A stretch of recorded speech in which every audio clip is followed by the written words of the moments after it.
അപ്പൊ ആരാ? അത് ഞങ്ങളുടെ വീടിന്റെ അടുത്തുള്ള ഒരു അങ്കിളാണ്. അങ്കിള് മരിച്ചു പോയി ഇപ്പൊ 1 വർഷമായി. ആ അങ്കിളിന്റെ വൈഫ് കുറെ വർഷമായി തളർന്ന് കിടക്കുകയാണ്. അവരുടെ ആ സാമ്പത്തിക ബുദ്ധിമുട്ടുകൾ ഇപ്പൊ കുറച്ച് മോശമാണ്. മുമ്പ് അവര് വലിയ ജോലി, അങ്കിളും ആന്റിയും നല്ല ജോലിയുള്ളതായിരുന്നു. അപ്പൊ അതേക്കുറിച്ച് ഇന്നലെ പറഞ്ഞായിരുന്നു. ഇന്നലത്തെ ദൈവിക ആലോചന അവരെ പറ്റിയായിരുന്നു അല്ലേ? അവർക്ക് വേണ്ടി ആ കുടുംബത്തിൽ പോയി പ്രാർത്ഥിച്ചോണം. ആ പറ്റിയ ആ പാസ്റ്റർ ആ കുടുംബത്തിൽ പോയി പ്രാർത്ഥിച്ചോണം. ആ ആൻറ്റിയെ കർത്താവ് രോഗക്കിടക്കിൽ നിന്ന് നിങ്ങളിലൂടെ എണീപ്പിക്കും. പൂർണ്ണ സൗഖ്യം അങ്ങനെ അവിടെ കൊടുക്കും. ഞാൻ ഉം. കുറെ ദിവസം എനിക്ക് ഇങ്ങനെ ഭയങ്കര പ്രയാസം വന്ന ആന്റി ഞാനുമായിട്ട് ഭയങ്കര ഇതാണ്. അപ്പൊ ആ ഒരു ദിവസം ഞാൻ അവിടെ ചെന്നായിരുന്നപ്പോ പട്ടീനെ അഴിച്ചു വിട്ടേക്കണോണ്ട് എനിക്ക് കേറാൻ പറ്റണില്ലായിരുന്നു. അതിന് മുന്നേ ഒരു ദിവസം പോയി ഞാൻ പ്രാർത്ഥിച്ചിരുന്നു. ഇപ്പൊ കുറെ ദിവസമായിട്ട് ഞാൻ ഭയങ്കരമായിട്ട് വിഷമിക്കുന്നുണ്ട് ആന്റിയെ ഓർത്ത്. എനിക്ക് പോയി പ്രാർത്ഥിക്കണം. തീർച്ചയായിട്ടും ഈ ദിവസങ്ങളിൽ പോയി പ്രാർത്ഥിക്കണം. കർത്താവ് ആ സഹോദരി എണീപ്പിച്ചു. ദൈവം ഇടപെട്ട ആലോചനയാണ്, പ്രവചന ആലോചനയാണ്. കർത്താവ് അത് സൗഖ്യമാക്കും. അത്ഭുത സാക്ഷ്യമായിട്ട് ആ സഹോദരി മാറും കേട്ടോ. കർത്താവ് അനുഗ്രഹിക്കട്ടെ. ആമേൻ. മറ്റാരെങ്കിലും ഉണ്ടോ? ഹലോ ബ്രദറെ. ഹലോ ബ്രദറെ പ്രൈസ് ആ, ലോർഡ്. പറഞ്ഞോ. ആ ബ്രദറെ ഇപ്പം പറഞ്ഞായിരുന്നല്ലോ, ഒരു 2 പേര് താമസിക്കുന്ന ഒരു ടെറസ് പോലത്തെ ഒരു വീട്. അത് എൻ്റെ വീടാണ് ബ്രദറെ. എൻ്റെ ഒരു പെൻ്റ് ഹൗസിലാണ് ഞങ്ങൾ താമസിക്കുന്നത്. എൻ്റെ കൂടെ സ്റ്റാർട്ട് ജെയിംസ് എന്ന് പറഞ്ഞൊരു ബ്രദർ ഇപ്പോൾ വന്ന് താമസിക്കുന്നുണ്ട്. ഞാനപ്പം ആ ആലോചന എടുക്കുകയാണ് ബ്രദർ, ഏറ്റെടുക്കുകയാണ്. തീർച്ചയായിട്ടും കർത്താവ് അത് സാക്ഷ്യമായിട്ട് മാറ്റും കേട്ടോ. ഞാനാണ് ഈ മെസ്സേജ് കേട്ടുകൊണ്ടിരിക്കുന്നത്. തീർച്ചയായിട്ടും കർത്താവ് അത് സാക്ഷ്യമാക്കി മാറ്റും കേട്ടോ. Okay brother, thank you. God bless you. God bless you. Hello brother. പറഞ്ഞു. കല്യാണി കുട്ടി എന്ന് പറഞ്ഞിട്ടുണ്ടായിരുന്നില്ലേ? ഉം. ആ 2 ദിവസം മുമ്പ് ഉം. ഞാൻ അവിടെ പോയിട്ടുണ്ടായിരുന്നു, 24-ാം തീയതി. അപ്പൊ ഞാൻ ബ്രദറിന്റെ UK-യിലാണ് ഈ പ്രാർത്ഥനയില്, ഞങ്ങൾ ലൈവാണ്, ഞങ്ങൾ കേൾക്കുന്നുണ്ട്. അപ്പൊ നിങ്ങളുടെ വിഷയം പറഞ്ഞു അവര് റിലേഷന്റെ അടുത്തേ. അപ്പൊ അവര് പറഞ്ഞത് എങ്ങനെയാണ് ചോദിച്ചു. നമ്മുടെ അവിടുത്തെ കാര്യങ്ങളൊന്നും അറിയില്ല, ദൈവം വെളിപ്പെടുത്തിയതാണ് എന്ന് പറഞ്ഞു. അപ്പൊ അവർക്ക് അതിശയപ്പോ ഞങ്ങളുടെ ചോദിച്ചു, നിങ്ങൾ പ്രാർത്ഥനയിൽ നിങ്ങൾക്ക് പങ്കുകൊള്ളാൻ താല്പര്യം ഉണ്ടെങ്കിൽ ഞാൻ പറയാന്ന് പറഞ്ഞു. അപ്പൊ കുറെ ടെൻഷൻ, ആകാംക്ഷ. അപ്പൊ ആ കുടുംബത്തിൽ ബ്രദർ പറഞ്ഞ പോലെ തന്നെ അവിടെ സംഭവിച്ചിരിക്കുന്ന എല്ലാം ശൂന്യം. 50 സെന്റിനും ഒരു 75 സെന്റ് സ്ഥലവും ഉണ്ടാവും. ഒരു വ്യക്തിക്ക് കൊടുത്തു. ആ വ്യക്തി ആ വീട് അവിടെ കയറ്റി. ആ വീട് കയറ്റി ആ ആള് അറ്റാക്ക് വന്ന് മരിച്ചു.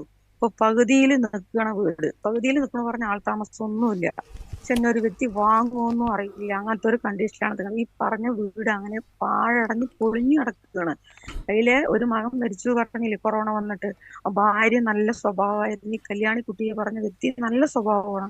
കല്യാണം കഴിച്ചു കൊണ്ടുവന്നാണ്. അവരുടെ ഭർത്താവാണ് സുകുമാരൻ. അതിൽ 2 പെൺകുട്ടികളിൽ ഒരു പെൺകുട്ടിയാണ് ഇതിൽ മുഴുവൻ ഈ സകല സ്വത്ത് മുഴുവൻ വാങ്ങിച്ചത് അത്ര.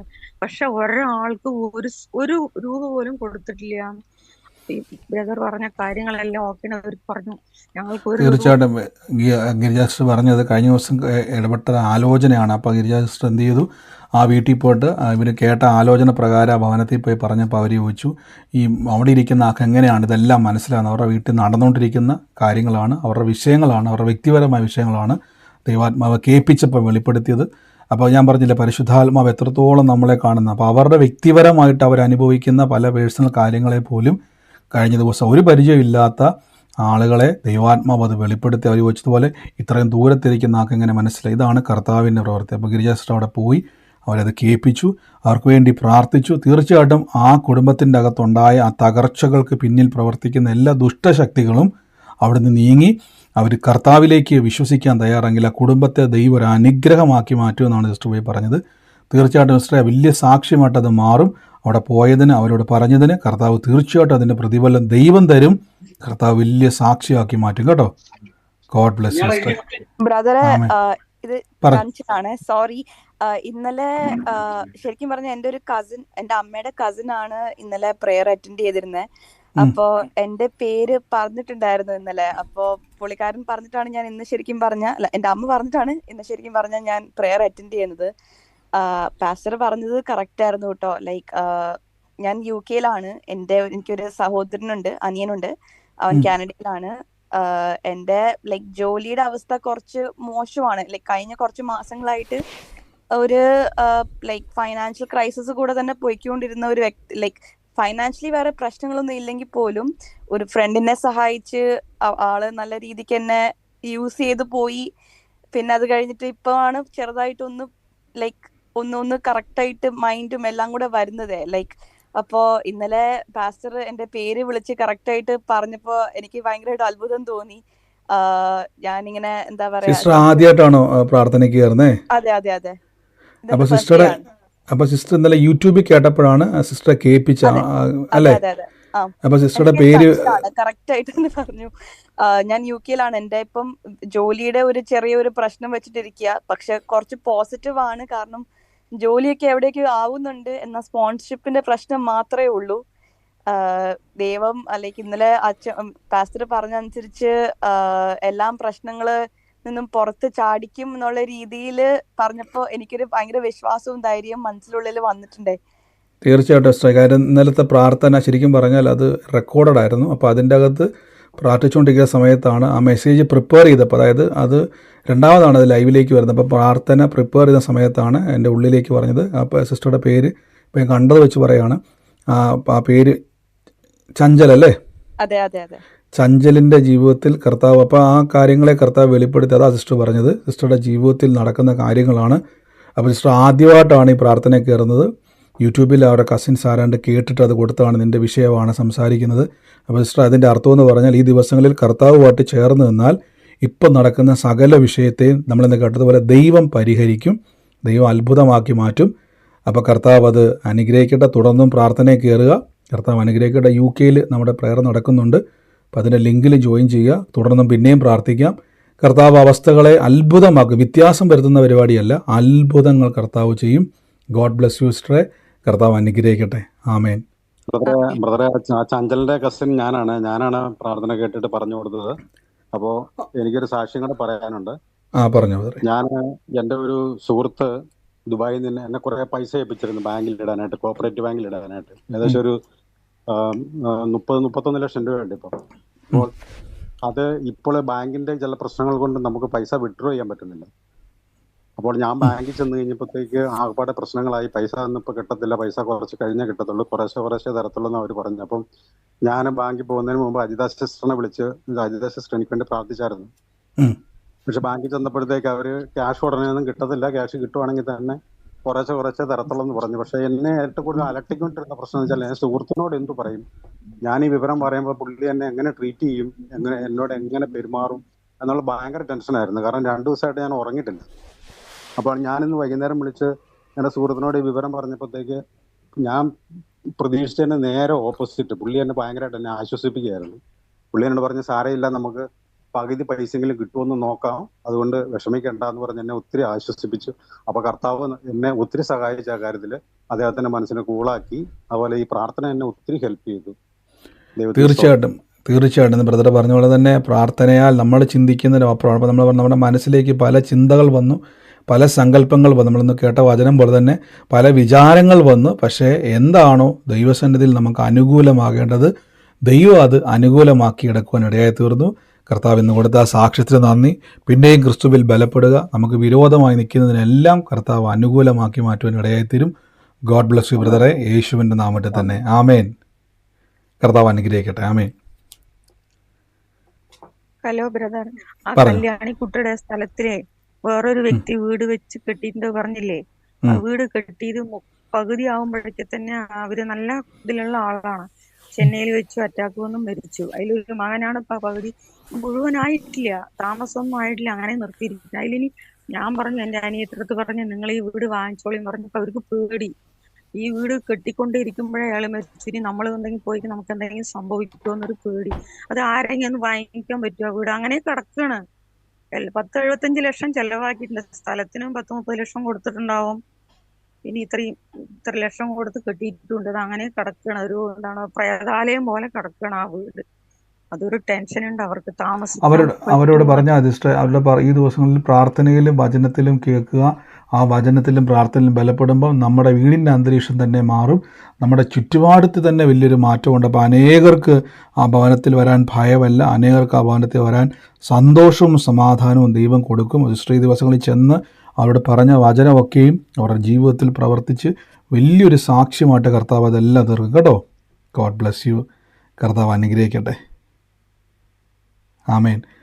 മറ്റാരെങ്കിലും ഉണ്ടോ സാക്ഷ്യത്തിനായിട്ട്? ഹലോ ബ്രദർ, ഒരു സാക്ഷ്യമുണ്ട്.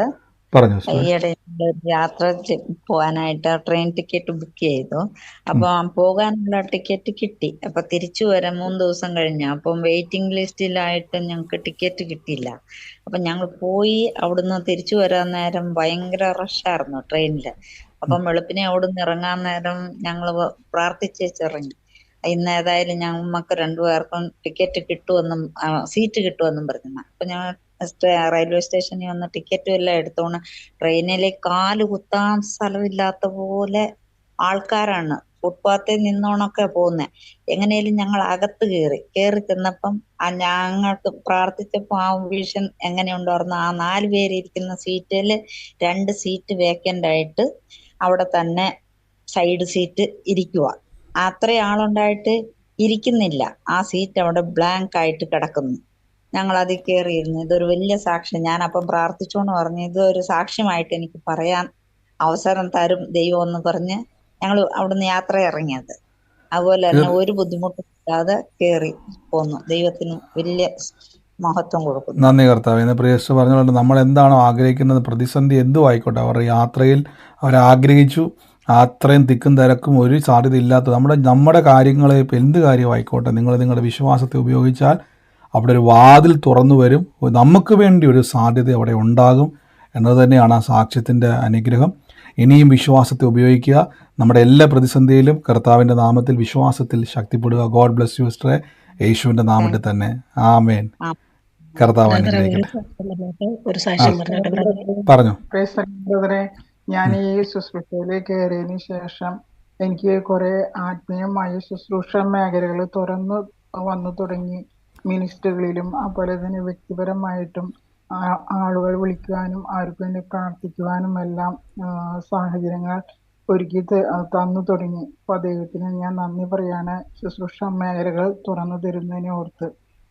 ആമേൻ. തീർച്ചയായിട്ടും കർത്താവ് ഇനിയും മുന്നോട്ട് നടത്തട്ടെ, അത്ഭുതകരമായി തന്നെ നടത്തട്ടെ, യേശുവിൻ്റെ നാമത്തിൽ തന്നെ. ആമേൻ. ബ്രദർ, ഒരു സാക്ഷ്യം പറഞ്ഞു. ബ്രദറെ, കഴിഞ്ഞ ദിവസം ഞാൻ സാക്ഷ്യം പറഞ്ഞായിരുന്നു. മിനിഞ്ഞാന്നാന്ന് തോന്നുന്നത് മോട്ടർ ഇട്ടിട്ട് പോകുന്ന കാര്യം, അതുപോലെ ഒരു കേക്കിന് വേണ്ടി പ്രാർത്ഥിച്ചപ്പോൾ അത് തന്ന കാര്യം. അപ്പൊ എൻ്റെ 100 രൂപ ഉണ്ടായിരുന്നു. കുറച്ച് ദിവസമായിട്ട് എനിക്ക് ജോലിക്ക് പോകണമെങ്കിൽ, ഞാൻ ആ സ്ഥാപനത്തിൽ പോകണമെങ്കിൽ എനിക്ക് പൈസ കുറവ് 100 രൂപ ഉണ്ടായിരുന്നുള്ളേ. അപ്പൊ ഞാൻ കർത്താവിനോട് പ്രാർത്ഥിച്ചു, കർത്താവ് എനിക്ക് ഞായറാഴ്ച ആരാധനയ്ക്ക് വരണം, എനിക്ക് ഈ 31-ാം തീയതി വരെ എനിക്ക് ജോലി ചെയ്യാൻ പോകണം. അപ്പൊ എനിക്ക് പൈസ ഇല്ല, ആരുടെയും മുന്നിൽ കൈ നീട്ടാൻ കർത്താവ് അനുവദിക്കരുത്. എനിക്ക് മിറക്കൽ മണി തന്നെ എൻ്റെ അക്കൗണ്ടിൽ 200 രൂപ മാത്രമുള്ള കർത്താവ്, എനിക്ക് കടന്നു പോകണമെങ്കിൽ എനിക്ക് പൈസ വേണം. അതുകൊണ്ട് എനിക്ക് എൻ്റെ കർത്താവ് വഴി തുറന്നു തരണം. ഞാൻ ആരോടും കൈ നീട്ടാൻ കർത്താവ് അനുവദിക്കല്ല് എന്ന് ഞാൻ പറഞ്ഞ കർത്താവിൻ്റെ ഭണ്ഡാരത്തിൽ അളവ് പോലാതെ വണ്ണം ആകാശത്തിന്റെ കിളിവാതിൽ തുറന്ന് തരുമല്ലോ, അതുപോലെ കർത്താവ് എൻ്റെ അക്കൗണ്ടിലേക്കും തരണേന്ന് പ്രാർത്ഥിച്ച് ബ്രദറെ, ഇപ്പൊ എൻ്റെ ശരിക്കും പറഞ്ഞ 70 രൂപ മിച്ചം മാത്രമേ ഉള്ളൂ. എനിക്ക് ഞായറാഴ്ച പോകണമെങ്കിൽ പോലും പൈസ ഇല്ലായിരുന്നു. അപ്പൊ ഞാനിങ്ങനെ പ്രാർത്ഥിച്ച് 10:30 ഞാൻ ചായ എടുത്തുകൊണ്ടിരിക്കുന്ന സമയത്ത് വേറൊരു സഹോദരൻ എന്നെ വിളിച്ചേച്ചും പറഞ്ഞു, 5 ദിവസത്തെ പൈസ മുന്നമേ തരും, അത് അക്കൗണ്ടിൽ വരും, ആ സ്ഥാപനത്തിൽ പറയാൻ പറഞ്ഞു. ഞാൻ അങ്ങനെ പറഞ്ഞു. ഇന്ന് 5 മണിയായപ്പോ 5 മണിക്ക് മുമ്പ് 4:30 കഴിഞ്ഞപ്പോ എനിക്ക് ആ പൈസ എൻ്റെ അക്കൗണ്ടിൽ കയറി ബ്രദറെ. ഞാൻ 300 രൂപയാണ് കർത്താവിനോട് ചോദിച്ചത്, പക്ഷെ അതിലും ഇരട്ടി കർത്താവ് എനിക്ക് തന്നു. ഇന്ന് എൻ്റെ അക്കൗണ്ടിലെ പൈസ കയറി ബ്രദർ. അതെനിക്ക് വലിയൊരു കർത്താവെ. തീർച്ചയായിട്ടും പ്രിയസിസ്റ്റർ പറഞ്ഞ പോലെ തന്നെ വലിയൊരു കാര്യമാണ്. നമ്മൾക്ക് ആവശ്യങ്ങളെ അറിഞ്ഞ്, നമുക്ക് കഴിഞ്ഞ ദിവസം പറഞ്ഞില്ല, നമുക്ക് വേണ്ടി ആവശ്യം, നമുക്കൊരു സാധ്യതയില്ലെങ്കിലും അവിടെ നമ്മൾ വിശ്വസിച്ച് നമ്മൾ കർത്താവ് നമ്മുടെ സങ്കല്പങ്ങളെയും ചിന്തകളെയും ദൈവപ്രവൃത്തിക്ക് വേണ്ടി നമ്മൾ വേർതിരിക്കുമ്പോൾ നമ്മുടെ മനസ്സിലേക്ക് വിശ്വാസം ഉണ്ടാവും, അത്ഭുതങ്ങൾ അവിടെ ഇറങ്ങി വരും. വലിയൊരു സാക്ഷ്യം തന്നെയാണ്.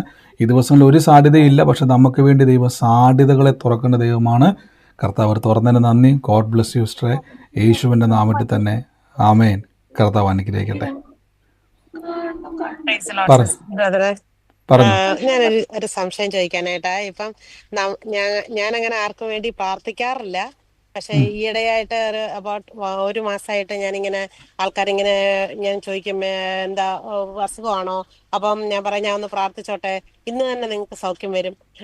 പക്ഷെ ഞാൻ പിറ്റേന്ന് ഞാൻ വിളിച്ചു ചോദിക്കും, സുഖം മാറിയോ എന്ന് ചോദിക്കുമ്പോ ഇല്ല, ഇപ്പോഴും അത് തന്നെ ഉണ്ട്. അപ്പൊ അങ്ങനെ വരുമ്പോ എനിക്ക് ഭയങ്കര ഒരു വിഷമമാണ്. അയ്യോ ദൈവമേ, എന്റെ പ്രാർത്ഥന വലിയ വിശ്വാസമായിട്ടാണ്, ഭയങ്കര വലിയ കാര്യത്തിലാണ് ഞാൻ പറയുന്നേ. പക്ഷെ പ്രവൃത്തി കാണാതിരിക്കുമ്പം ഒരു സങ്കടം വരും. അപ്പൊ അതിന് നമ്മൾ പിന്നെയും പറഞ്ഞുകൊണ്ടിരുന്നാൽ മതിയല്ലോ വാക്യം. ഞാൻ സിസ്റ്റർ ഇന്നാൾ പറഞ്ഞായിരുന്നല്ലോ, 2 രീതിയിലാണ്. അതായത് നമ്മൾ ഇന്നാൾ കേട്ട ഒരു വാക്യമുണ്ട്, നമ്മുടെ ഉള്ളിലേക്കൊരു വിശ്വാസത്തിന് ചില ആൾക്കാരുടെ അകത്തേക്ക് ഇതിങ്ങനെ കയറും. അപ്പം ചിലർക്ക് നമുക്ക് പിന്നെയും പിന്നെയും വചനത്തിൻ്റെ ശക്തി ആവശ്യമുണ്ട്. അവരുടെ ഉള്ളിൽ ഈ വചനം, ഞാൻ പറയാം, പാറ ഉടയ്ക്കുന്ന ചുറ്റിക പോലെ, ഞാൻ പറയില്ല, പ്രാർത്ഥിച്ചിട്ടും ചില കാര്യം അത് നമ്മുടെ കുഴപ്പമല്ല, അത് നമ്മൾ പ്രാർത്ഥനയുടെ കുഴപ്പമല്ല, അവരുടെ ഉള്ളിൽ ഇത് കയറിയിട്ടുണ്ട്. അപ്പം അത് പിന്നീട് വചനം തുടർമാനമായിട്ട് അവർക്ക് ആവശ്യമാണ്. ചിലർക്ക് പെട്ടെന്ന്, നമ്മൾ കണ്ടില്ല, ചിലർക്ക് പെട്ടെന്ന് സൗഖ്യം. കഴിഞ്ഞ ദിവസമൊക്കെ സൗകര്യമായിരുന്നു, പ്രാർത്ഥിച്ചുകൊണ്ടിരുന്നപ്പോൾ തന്നെ സൗഖ്യം നടന്നു. അത് ഒരിക്കലും നമ്മുടെ കുഴപ്പമല്ല, നമ്മുടെ വിശ്വാസത്തിൻ്റെ പ്രശ്നമല്ല. ചില ആളുകളുടെ ഉള്ളിൽ ഇതിങ്ങനെ വല്ലാതെ കിടക്കും. അപ്പോൾ അത് അവർക്ക് ആവശ്യമായിട്ടുള്ളത് ദൈവവചനം അവർക്ക് ആവശ്യമാണ്. അവർ ഹൃദയത്തിൽ കിടക്കുന്ന ആ തെറ്റായ കൺസെപ്റ്റുകൾ കിടക്കുന്നതുകൊണ്ട് ആ സൗഖ്യം എന്ത് ചെയ്യും, അവരിൽ പ്രവർത്തിക്കാതെ വരുന്നതാണ്. അപ്പോൾ സിസ്റ്റർ അതോർത്ത് ഭാരപ്പെടേണ്ട, അടുത്തയാൾക്ക് വേണ്ടി. അപ്പോൾ അവരെ വിടരുത്, അവർക്ക് വേണ്ടി പറയണം, അവരുടെ വചനം പറയണം. നിങ്ങൾക്ക് നടക്കാത്തതിൻ്റെ കാരണം കുറച്ചും കൂടെ നിങ്ങൾ വചനത്തിൽ ശക്തിപ്പെടാനുണ്ട്. അവരുടെ വചനം പറഞ്ഞാൽ മതി കേട്ടോ. ഗോഡ് ബ്ലെസ് യു സിസ്റ്ററെ. എനിക്കൊരു സാക്ഷ്യം പറയാനുണ്ട്, പറയട്ടെ? പറഞ്ഞോ. ബ്രദറെ, ഞാന് 2-3 ദിവസത്തിന് മുമ്പ് കട്ടിലേന്ന് രാവിലെ എഴുന്നേറ്റതാ, തിരിഞ്ഞതാ, കട്ടിലേന്ന് താഴെ വീണ് എൻ്റെ വലത്ത് സൈഡ് അടിച്ചാ വീണത്. വലത്ത് സൈഡ് തലയും ചെവിയുടെ എവിടെ തോള് ഭാഗം അടിച്ചാ വീണ്. അപ്പം അന്നേരം വലിയ വേദനയായിട്ട് തോന്നില്ല. പിറ്റേ ദിവസം ആയപ്പോഴത്തെ എനിക്ക് കൈക്ക് ഭയങ്കര വേദന എന്ന് വെച്ചാൽ കൈ പുറമോട്ട് എടുക്കാൻ പോയാൽ മേലോട്ട് പൊക്കാൻ ഭയങ്കര വേദന.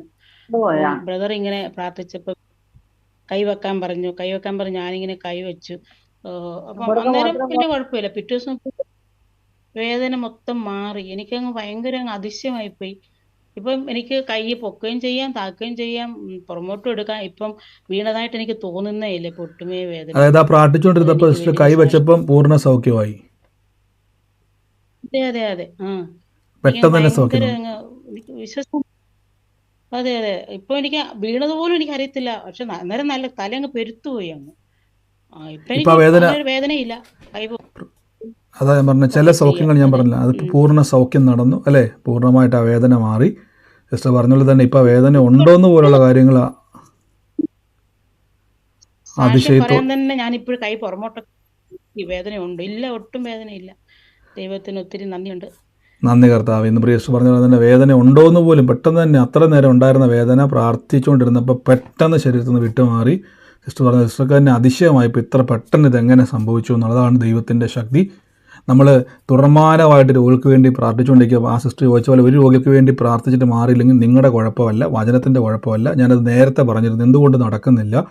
അത് ചിലരുടെ അകത്ത് ഈ ഭാരം അല്ലെങ്കിൽ ഈ ഒരു ചിന്ത കിടപ്പുണ്ട്. ഈ ചിന്തകളെ അവർക്ക് വേണ്ടി അവരുടെ ഉള്ളിലേക്ക് തുടർമാനമായിട്ട് വചനം കൊടുക്കണം. അപ്പോൾ അടുത്ത ആൾക്ക് വേണ്ടി നിങ്ങൾ പ്രാർത്ഥിക്കാൻ പോവുകയും, ഞാൻ പറയാം, എല്ലാ ആൾക്കാർക്കും വേണ്ടിയാണ് യേശു മുറിവേറ്റത്. പക്ഷേ ചിലരുടെ ഉള്ളിൽ ഈ ഒരു സംഭവം വല്ലാതെ കിടക്കും, കട്ട പോലെ കിടക്കും, കല്ല് പോലെ കിടക്കും.